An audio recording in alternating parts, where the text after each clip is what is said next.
2 நாள் சுற்றுப்பயணமாக தமிழ்நாடு வந்துள்ள உள்துறை அமைச்சர் அமித் ஷா திருச்சி ஸ்ரீரங்கம் ரங்கநாதர் கோயிலில் சாமி தரிசனம் செய்தார். விவரங்களை வழங்க நமது செய்தியாளர் இஸ்லாம் இணைந்திருக்கிறார். இஸ்லாம், இங்கு ஸ்ரீரங்கம் கோயிலில் உள்துறை அமைச்சர் தரிசனம் செய்த அந்த காட்சிகளை நம்ம பார்த்துட்டு இருக்கிறோம். விவரங்கள் என்ன? திருச்சியில் இருக்கக்கூடிய இந்த ஸ்ரீரங்கம் ரங்கநாதர் கோயில் 108 வைணவ தலங்கள்ல முதன்மையானதாகவும் பூலோக வைகுண்டம் என அழைக்கப்படுது. இந்த கோயில்ல சாமி தரிசனம் செய்வதற்காக உள்துறை அமைச்சர் அமித் ஷா தற்பொழுது வருகை தந்துள்ளார். 2 நாள் சுற்றுப்பயணமாக அவர் திருச்சி வந்துள்ள நிலையில நேற்று புதுக்கோட்டையில் நடந்த பாஜக பொதுக்கூட்டத்தில் கலந்துகிட்டாரு. தொடர்ந்து திருச்சியில பாஜகவுடைய உயர்மட்ட குழு நிர்வாகிகளோட ஆலோசனையில் ஈடுபட்டாரு.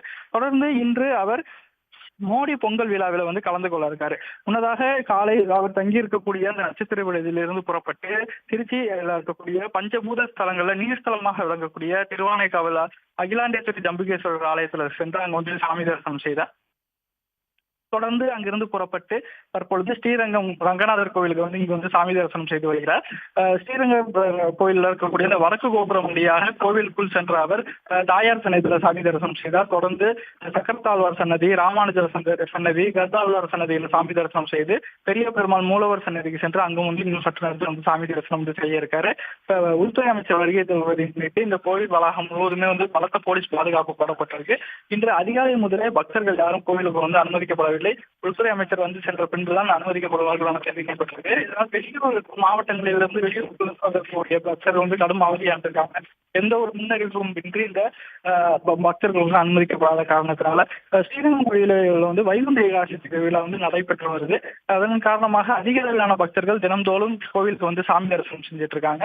உள்துறை அமைச்சர் வருகை தந்தனால அவர்கள் எல்லாம் தடுத்து நிறுத்தப்பட்டிருக்காங்க. கோவிலுக்குள் தற்பொழுது உள்துறை அமைச்சர் அமித்ஷா மட்டும் சாமி தரிசனம் செய்து வருகிறார். இன்னும் சற்று நேரத்தில் அவர் சாமி தரிசனம் செய்துவிட்டு இங்கிருந்து புறப்பட்டு மீண்டும் நட்சத்திர விடுதிக்கு செல்கிறார். அங்கு பாஜக நிர்வாகிகளுடன் ஆலோசனை செய்ய இருக்காரு. முன்னாள் அதிமுக அமைச்சர் SP வேலுமணி வருகை தந்திருக்காரு. நேற்றும் அவர் அமித்ஷாவை சந்திக்க வருகை தந்திருந்தார். இன்றும் அவர் வருகை தந்திருக்காரு. அவரிடமும் தொகுதி உடன்பாடு தொடர்பான பேச்சுவார்த்தையில் ஈடுபட வாய்ப்பு இருப்பதாக கூறப்படுது. எடப்பாடி பழனிசாமிக்கு அவர் அமித்ஷாவை சந்திக்க நேரம் ஒதுக்கி வருவதாக கூறப்பட்ட நிலையில எடப்பாடி பழனிசாமி அமித்ஷாவை சந்திக்க வரவில்லை. SP வேலுமணி தான் மீண்டும் வருகை தந்திருக்காரு. அவருடன் கலந்தாலோசிக்க வாய்ப்பு உள்ளதாக கூறப்படுது. அந்த ஆலோசனை முடிந்த பின்பு திருச்சி மன்னார்புரத்துல ராணுவ மைதானத்தில் ஏற்பாடு செய்யப்பட்டிருக்க அந்த பொங்கல் விழாவில் அமித்ஷா கலந்து கொள்ள இருக்காரு. இன்னும் சற்று நேரத்தில் கோவில் புறப்பட்டு ஹோட்டலுக்கு செல்லும் அவர் அங்கிருந்து ஆலோசனை முடிந்த பின்பு மோடி பொங்கல் விழாவில் கலந்து கொள்ள இருக்காரு. விவரங்களுக்கு நன்றி இஸ்லாம்.